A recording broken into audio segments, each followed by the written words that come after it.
speak to all of the East Asian defense ministers and security thinkers of the region. It will be a very important meeting, and the administration should think very hard about what the message is, much as Vice President Pence's visit to Munich last week. President Trump also will have to decide if he's going to take maritime issues in East Asia as one of his priorities when dealing with President Xi Jinping. They are expected to meet in July at the G20 summit in Munich. This is one of the problems, I can tell you, having been an American policymaker, that you have. You have an agenda with the Chinese that tends to be long. You have trade issues. You have issues of human rights. You have issues dealing with North Korea. You have a long list of issues that you're trying to get through with the Chinese leader. And frankly, with translation, with interpretation of these meetings, the time gets very, very short. But the Chinese notice when the president doesn't mention something. And so if the president doesn't mention the South China Sea or the East China Sea or some of these issues, the Chinese will take a message from that, whether intended or not. And the president's going to have to decide how much equity he wants to put into that issue, particularly at a moment where he's trying to get the Chinese to move on the North Korea issue. I think we need to make clear to the Chinese that while we are not going to try and move them back off these artificially constructed islands, because I don't think that is a realistic goal, that this militarization of the islands has to stop. There are recent reports in the press that we have seen buildings on those islands that will have long-range surface-to-air missiles in them. I don't know if that's accurate or not, but I will tell you long-range rationale of defending your island. But when you start to get into long-range capabilities, such as putting fighter aircraft down there or even bomber aircraft on those islands, I think that's way beyond the pale, and I think we need to call the Chinese on them if they move in that direction. The other thing, and I alluded to this earlier, is we need to just let the U.S. Navy do its job out there. We have a very fine Pacific Command, and we have a very fine commander in Admiral Harry Harris. Harris needs to be allowed to decide when and how to sail his ships in order to make the point about freedom of navigation. These should not be decisions made at the White House and National Security Council meetings. These should be routine, regular operations of the U.S. Navy, just as they are all around the world. One of the things people don't understand is we run these freedom of navigation operations not just against the Chinese, we run them against the Russians. I understand we even run them against Canada in certain waters. Freedom of navigation is a principle, as Senator Sullivan has said here on Capitol Hill. This goes back to the founding of the United States. The Marine Corps hymn talks about the shores of Tripoli. The reason it talks about the shores of Tripoli is the first American overseas action was to defend American frigates from piracy off the coast of Libya. And so I think that China needs to understand that this is not just an interest of the United States. This is a fundamental part of the American spirit.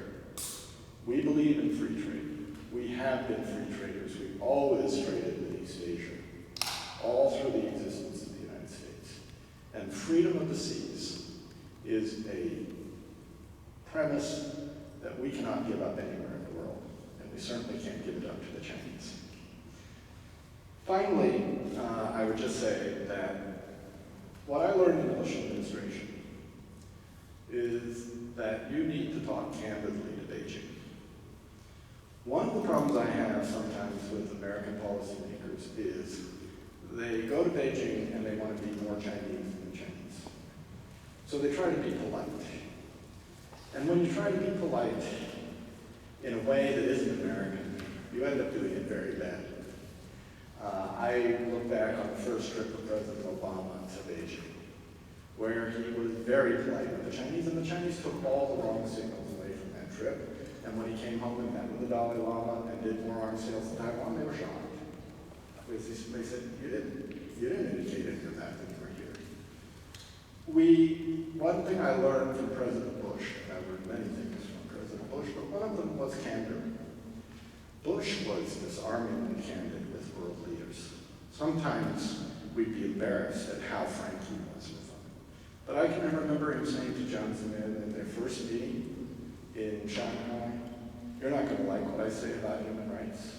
I know you're not going to like it, and I'm going to say it in every meeting. And he did. And he always went to church in Beijing. He always hit the human rights issue because that was who he was, and that's what he believed in. So I think that one piece of advice I would give to President Trump is keep your candid style with the Chinese. Don't pull your punches. Don't try to be polite. Let them know what the U.S. national security interests are. They're big and mature boys now. They can take it. And we just have to have those kinds of discussions with the Chinese. Is this going to be a tough haul? Yes. And I haven't gone into all the domestic political reasons. I'm happy to talk about them in the discussion. But there are a lot of domestic reasons why Xi Jinping is pushing this, very good domestic reasons. So it is a difficult thing to stop the Chinese on their aggressive maritime behavior because it plays into a whole set of decisions he has made internally in China. Again, that I'm happy to talk about. Thanks very much.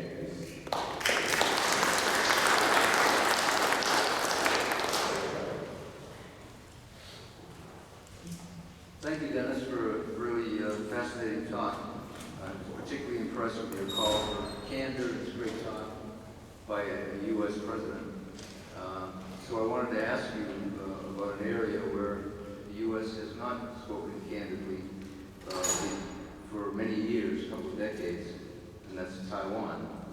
And in fact, when you served under President Bush, there was a moment of candor, direct talk, when he told the world that the U.S. would do whatever it takes to defend Taiwan. But somehow, people in the administration, certainly the media and the academic community, were shocked by such honesty, and that was walked back within, if not hours, days. I wonder if you think it's time for President Trump to tell China that we will defend Taiwan, and they ought to disabuse themselves of any concept of strategic ambiguity where we leave doubt in their minds. Well, I think, is this one? Is it? It's all done. It's on? Okay.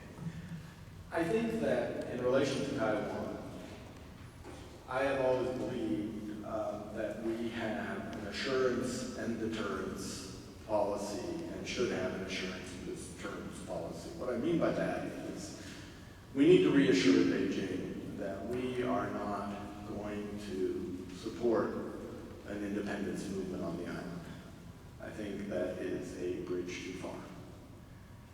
But we also need to tell Beijing, don't have absolutely any illusions that you can coerce the democratic people on Taiwan into reunification. We have now had 3 democratic transitions in Taiwan. This is one of our biggest success stories of the freedom agenda, actually, around the world. And we should revel in that.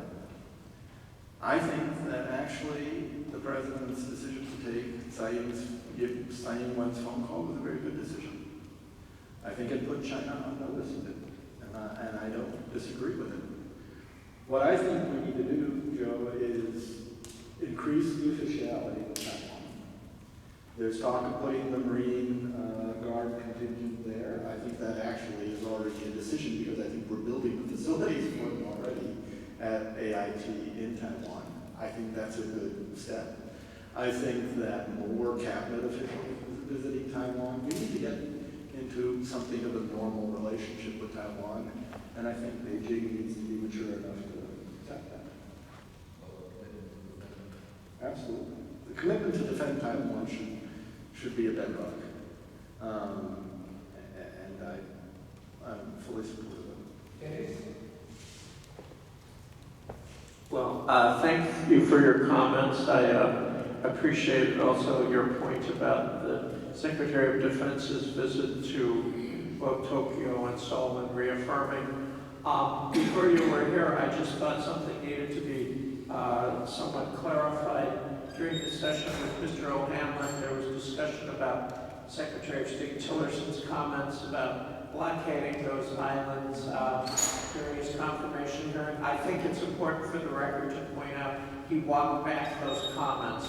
So that wasn't made clear today. There was also a question, you didn't mention exactly the 9-dash line, but before there was a question and I had a comment on that. I think the Court of Arbitration in The Hague sort of ripped up the 9-dash line last summer in its ruling.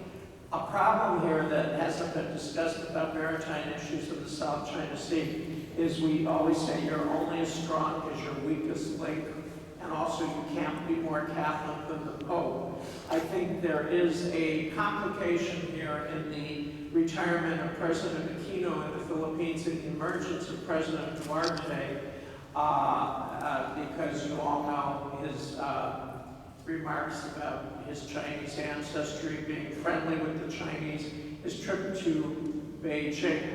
If you have your only treaty defense ally, and we don't know yet, but my question would be, do you think President Duarte would cut his own bilateral deal, which is what the Chinese have always said. The Chinese have said in the South China Sea, we want to go, because it's obviously picking off little guys. If China can go separately to Vietnam, the Philippines, Singapore, and make their own deal about the South China Sea rather than dealing internationally with the Court of Arbitration ruling or dealing with ASEAN as a whole, it's greatly to their advantage. So it's problematic for the U.S. if their main treaty ally doesn't speak with the forcefulness of President Aquino anymore. But so the question, do you think Mr. Duarte would cut his own bilateral deal on these maritime issues with Beijing? And if so, how would that affect the U.S. policy toward the South China Sea? Well, there's no question that President Duarte has thrown a wrench into the mechanisms. ASEAN unity on this is important.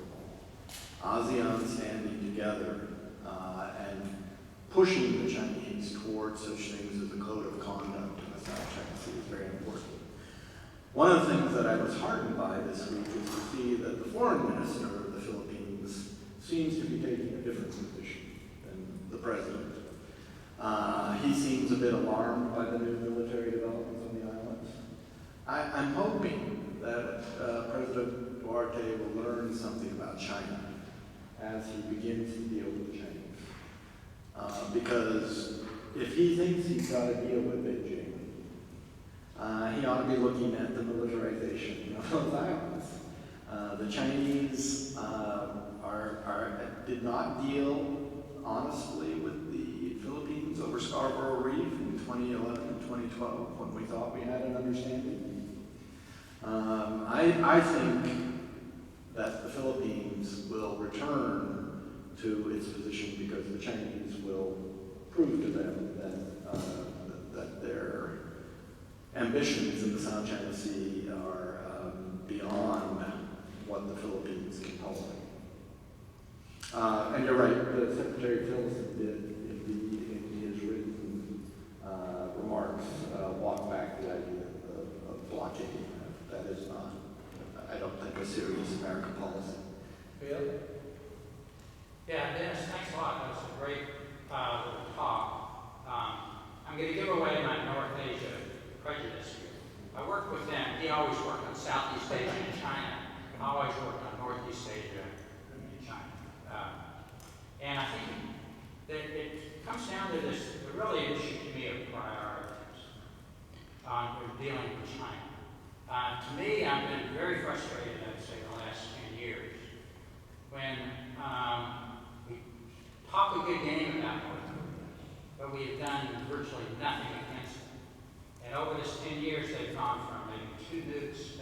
20, 30, 40 missiles, maybe looking at ICBM coming to me, a catastrophic failure of our policy.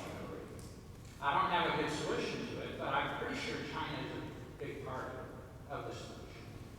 And yet, the so-called pivot to Asia, it sounded good. To me, it looked like a pivot to Southeast Asia. Again, no attention to North Korea, really. And even the attention to Southeast Asia seems so limp and so focused on these rocks that, frankly, even as an economist, I can't get too excited over. You talk about the freedom of navigation. I can't imagine China interfering with freedom of navigation when their total economy depends on free trade through the South China Sea. I mean, that's where almost all of their trade goes through. Almost none of our trade goes through it. I have a hard time getting U.S. ownership issues over South China Sea.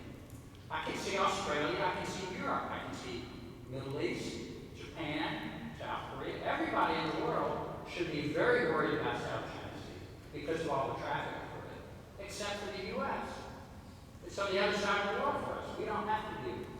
Now, I'm not saying that we don't, of course I don't like China pushing forward aggressively and